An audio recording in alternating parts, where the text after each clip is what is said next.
गंगणपते नमः। दुर्गा सप्तशती, चौथा अध्याय। इंद्रादि देवताओं द्वारा देवी की स्तुति। इस अध्याय का पाठ करते समय देवी का इस प्रकार ध्यान करना चाहिए। सिद्धि की इच्छा रखने वाले पुरुष जिनकी सेवा करते हैं तथा देवता जिन्हें सब ओर से घेरे रहते हैं, उन जया नाम वाली दुर्गा देवी का मैं ध्यान करती हूँ। उनके श्री अंगों की आभा काले मेघ के समान श्याम है। वे अपने कटाक्षों से शत्रु समूह को भय प्रदान करती हैं।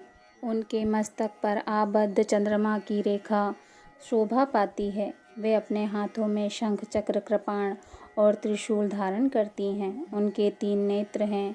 वह सिंह पे चढ़ी हुई और अपने तेज से तीनों लोकों को परिपूर्ण कर रही हैं। ऋषि कहते हैं, अत्यंत पराक्रमी दुरात्मा महिषासुर तथा उसकी दैत्य सेना के देवी के हाथों से मारे जाने पर इंद्र आदि देवता प्रणाम के लिए गर्दन तथा कंधे झुकाकर उन भगवती दुर्गा का उत्तम वचनों द्वारा स्तवन करने लगे। उस समय उनके सुंदर अंगों में अत्यंत हर्ष के कारण रोमांच हो आया था। देवता बोले, संपूर्ण देवताओं की शक्ति का समुदाय ही जिनका स्वरूप है तथा जिन देवी ने अपनी शक्ति से संपूर्ण जगत को व्याप्त कर रखा है, समस्त देवताओं और महर्षियों की पूजनिया उन जगदम्बा को हम भक्ति पूर्वक नमस्कार करते हैं। वे हम लोगों का कल्याण करें। जिनके अनुपम प्रभाव और बल का वर्णन करने में भगवान शेषनाग, ब्रह्मा जी तथा महादेव जी भी समर्थ नहीं हैं, वे भगवती चंडिका संपूर्ण जगत का पालन एवं अशुभ भय का नाश करने का विचार करें। जो पुण्यात्माओं के घरों में स्वयं ही लक्ष्मी रूप हैं, पापियों के यहाँ दरिद्रता रूप से, शुद्ध अंतःकरण वाले पुरुषों के हृदय में बुद्धि रूप से, सत्पुरुषों में श्रद्धा रूप से तथा कुलीन मनुष्यों में लज्जा रूप से निवास करती हैं, उन आप भगवती दुर्गा को हम नमस्कार करते हैं। देवी, आप संपूर्ण विश्व का पालन कीजिए। देवी, आपके इस अचिंत्य रूप का असुरों का नाश करने वाले भारी पराक्रम का तथा समस्त देवताओं और दैत्यों के समक्ष युद्ध में प्रकट किए हुए आपके अद्भुत चरित्रों का हम किस प्रकार वर्णन करें। आप संपूर्ण जगत की उत्पत्ति का कारण हैं। आप में सत्वगुण, रजोगुण और तमोगुण, ये तीनों गुण मौजूद हैं, तो भी दोषों के साथ आपका संसर्ग नहीं जान पड़ता। भगवान विष्णु और महादेव जी आदि देवता भी आपका पार नहीं पाते। आप ही सबका आश्रय हैं। यह समस्त जगत आपका अंशभूत है, क्योंकि आप सबकी आदिभूता, अव्याकृता, परा प्रकृति हैं। देवी, संपूर्ण यज्ञों में जिसके उच्चारण से सब देवता तृप्ति लाभ करते हैं, वह स्वाहा आप ही हैं। इसके अतिरिक्त आप पितरों की भी तृप्ति का कारण हैं। अतएव सब लोग आपको स्वधा भी कहते हैं। देवी, जो मोक्ष की प्राप्ति का साधन है, अचिंत्य महाव्रत स्वरूपा हैं, समस्त दोषों से रहित जितेंद्रिय, तत्व को ही सार वस्तु मानने वाले तथा मोक्ष की अभिलाषा रखने वाले मुनिजन जिसका अभ्यास करते हैं, वह भगवती पराविद्या आप ही हैं। आप शब्द स्वरूपा हैं। अत्यंत निर्मल ऋग्वेद, यजुर्वेद तथा उद्गीत के मनोहर पदों के पाठ से युक्त सामवेद का भी आधार आप ही हैं। आप त्रयी और भगवती हैं। इस विश्व की उत्पत्ति एवं पालन के लिए आप ही वार्ता के रूप में प्रकट हुई हैं। आप संपूर्ण जगत की घोर पीड़ा का नाश करने वाली हैं।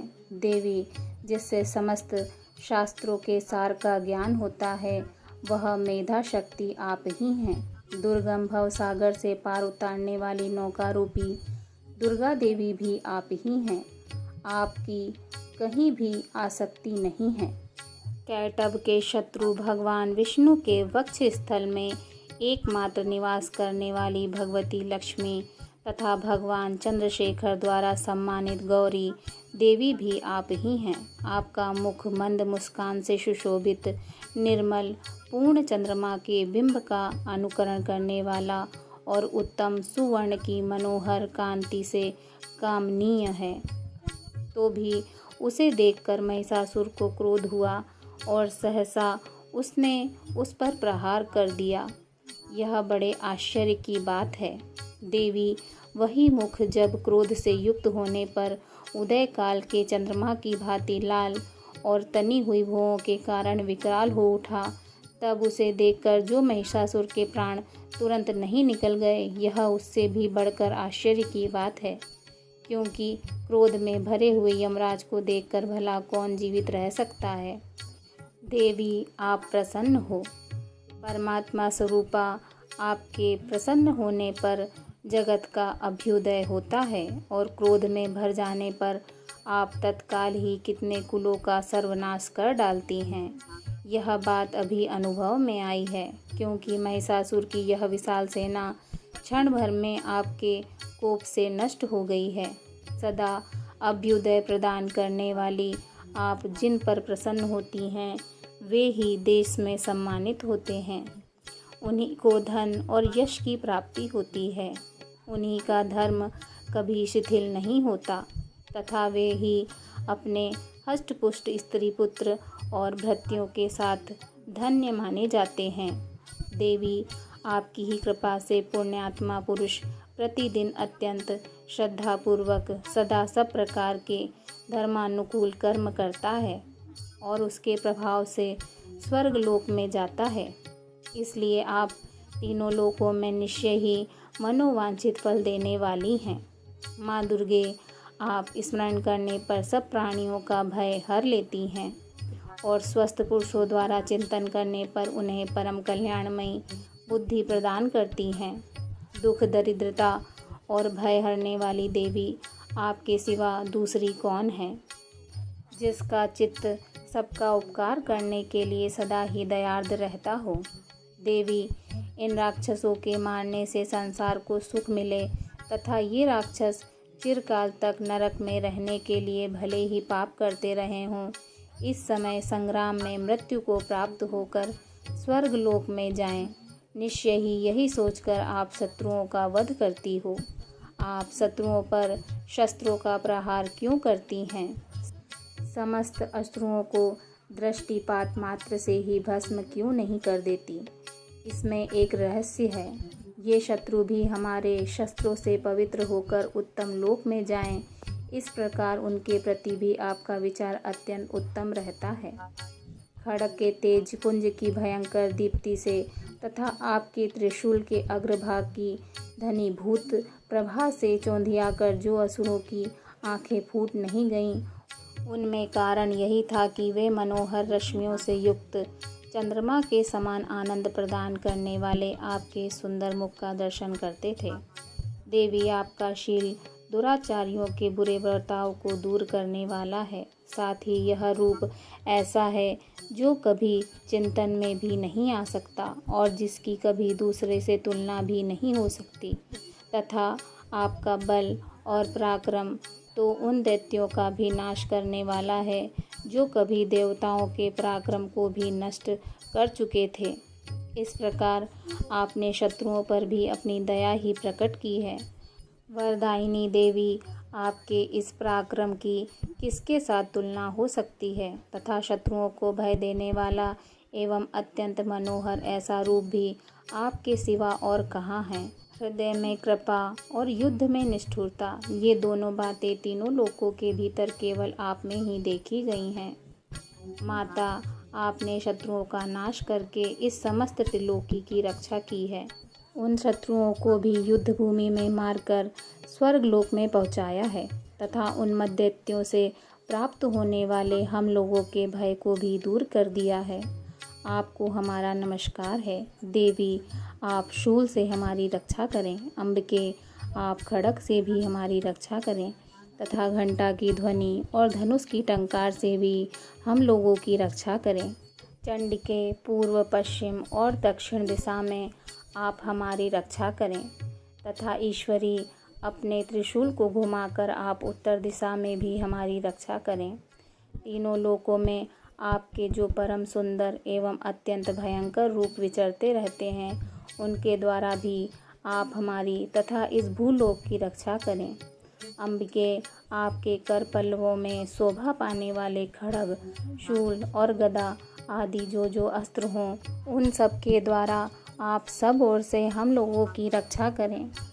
ऋषि कहते हैं, इस प्रकार जब देवताओं ने जगत माता दुर्गा की स्तुति की और नंदनवन के दिव्य पुष्पों एवं गंध चंदन आदि के द्वारा उनका पूजन किया, फिर सबने मिलकर जब भक्ति पूर्वक दिव्य धूपों की सुगंध निवेदन की, तब देवी ने प्रसन्न वदन होकर सब देवताओं से कहा।